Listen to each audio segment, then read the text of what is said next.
Alek terbaring lemah di tempat tidur rumah sakitnya. Di usianya yang ke-92, tubuhnya sudah tidak lagi kuat seperti dulu. Matanya yang suram menatap langit-langit kamar, penuh dengan penyesalan dan harapan terakhir yang tak terucap. Dokter Andra, yang sudah merawat Pak Alek selama beberapa tahun terakhir, berdiri di samping tempat tidur dengan suntikan di tangan, siap memberikan dosis terakhir. Namun, tiba-tiba, Pak Alek membuka matanya dan dengan suara serak memanggil Dokter Andra. Semua orang di ruangan itu terkejut. "Andra, tunggu," katanya pelan, namun tegas. "Ada sesuatu yang harus aku lakukan sebelum waktuku habis." Keluarga Pak Alek, termasuk kedua anaknya, Samadi dan Salamah, serta perawat mudanya, Ratih, yang selalu setia di sisinya, menatap dengan rasa ingin tahu dan cemas. "Aku ingin mengubah wasiatku," lanjut Pak Alek.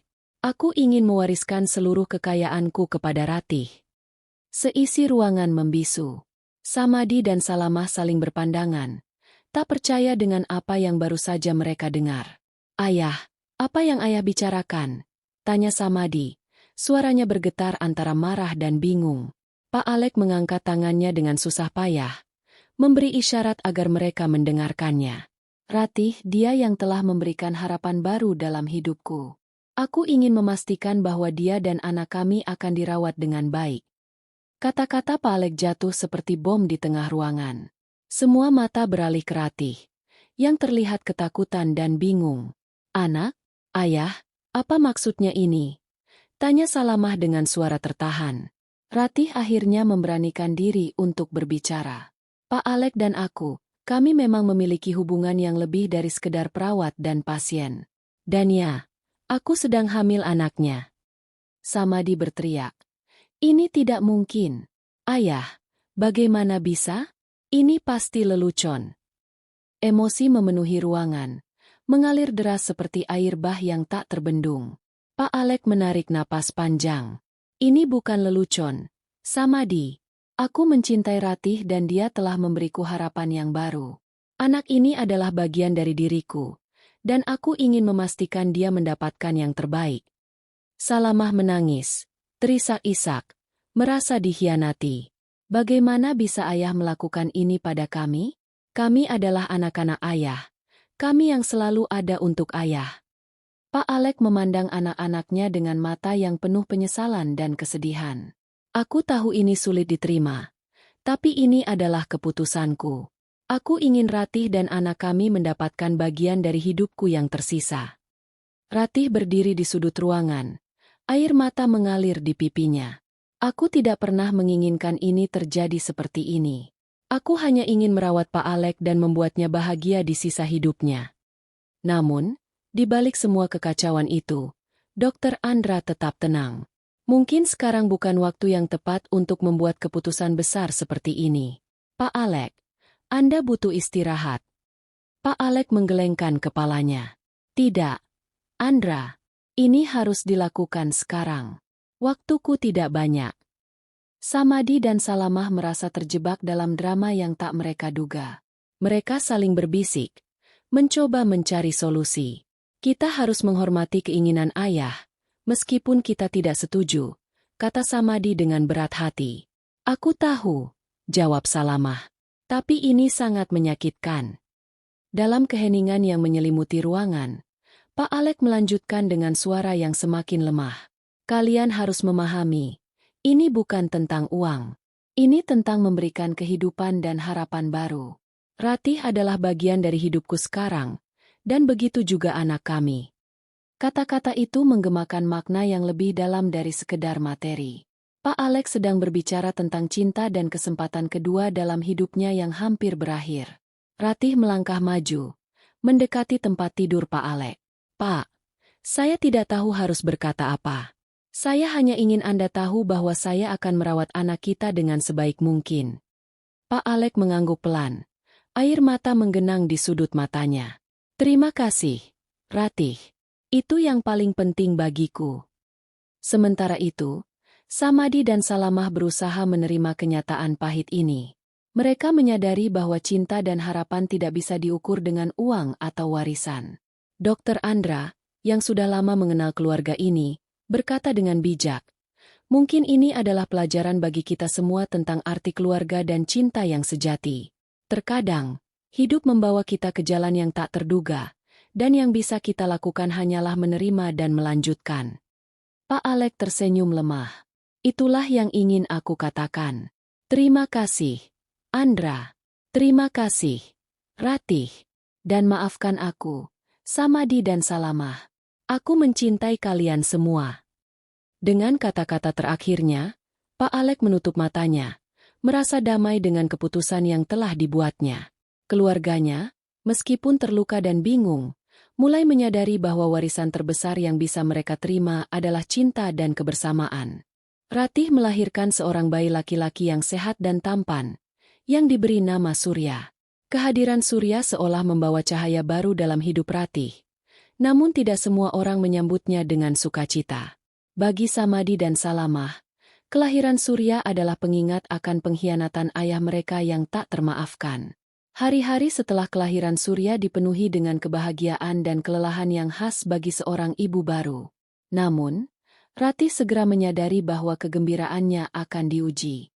Setiap kali ia keluar rumah, ada perasaan tidak nyaman yang menghantuinya, seolah-olah ada mata yang selalu mengawasinya. Di malam hari, telepon rumahnya berdering tanpa henti, hanya diisi oleh keheningan atau suara napas berat di ujung sana. Ratih mencoba untuk tidak memikirkan hal itu terlalu dalam, meyakinkan dirinya bahwa mungkin itu hanya kebetulan atau lelucon yang kejam. Namun, teror itu semakin menjadi-jadi. Suatu malam, ketika Surya sedang tidur di kamarnya, Ratih menemukan sebuah pesan di pintu rumahnya. Pesan itu berbunyi, "Kau akan menyesal telah mencuri warisan kami." Ratih tahu siapa yang bertanggung jawab. Ia bisa merasakan kebencian dari Samadi dan Salamah setiap kali mereka bertemu. Meskipun demikian, Ratih berusaha untuk tetap tenang demi Surya. Dia ingin memberikan kehidupan yang normal dan bahagia untuk anaknya, terlepas dari bayang-bayang ancaman yang terus menghantui mereka. Namun, puncak dari teror itu terjadi ketika suatu malam, rumah Ratih dilempari batu. Kaca jendela pecah berantakan, dan Ratih menemukan dirinya berlari ke kamar Surya dengan panik, memastikan bayinya aman. Di antara pecahan kaca, dia menemukan cat merah yang disiramkan ke dinding, menuliskan kata-kata penuh kebencian. Ini belum selesai. Ratih tidak bisa lagi tinggal diam. Dia memutuskan untuk menghubungi polisi, berharap bahwa tindakan hukum bisa menghentikan teror yang terus berlanjut. Namun, bukti yang ada sangat sedikit, dan polisi hanya bisa memberikan pengawasan terbatas. Ratih tahu bahwa ini tidak cukup. Di tengah ketakutannya, Ratih juga menemukan dukungan tak terduga dari tetangganya, Busri, seorang wanita tua yang bijaksana dan penuh kasih.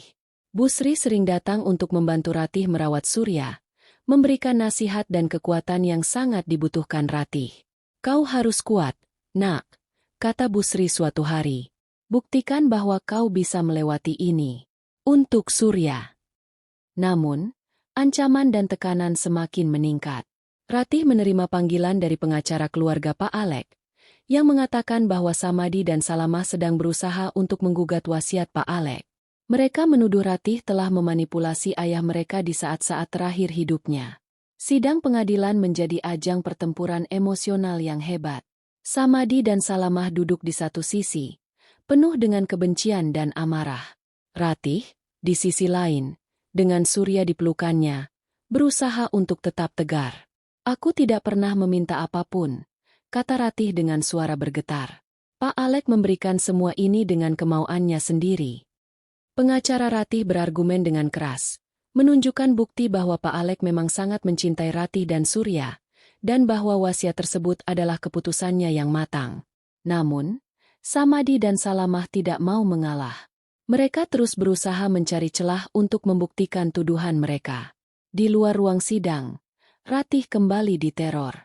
Mobilnya dirusak, ban-ban disobek, dan pesan-pesan ancaman terus bermunculan.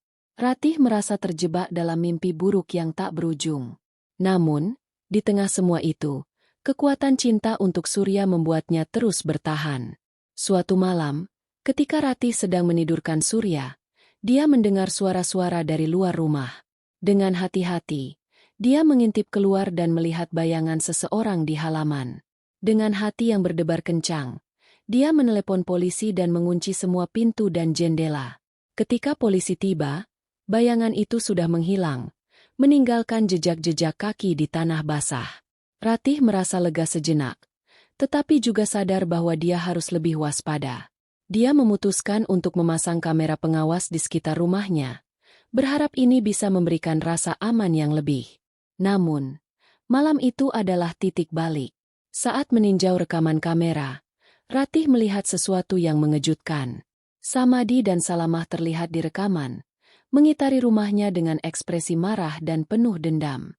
Ini adalah bukti yang dia butuhkan. Dengan rekaman tersebut, Ratih membawa kasus ini ke polisi sekali lagi.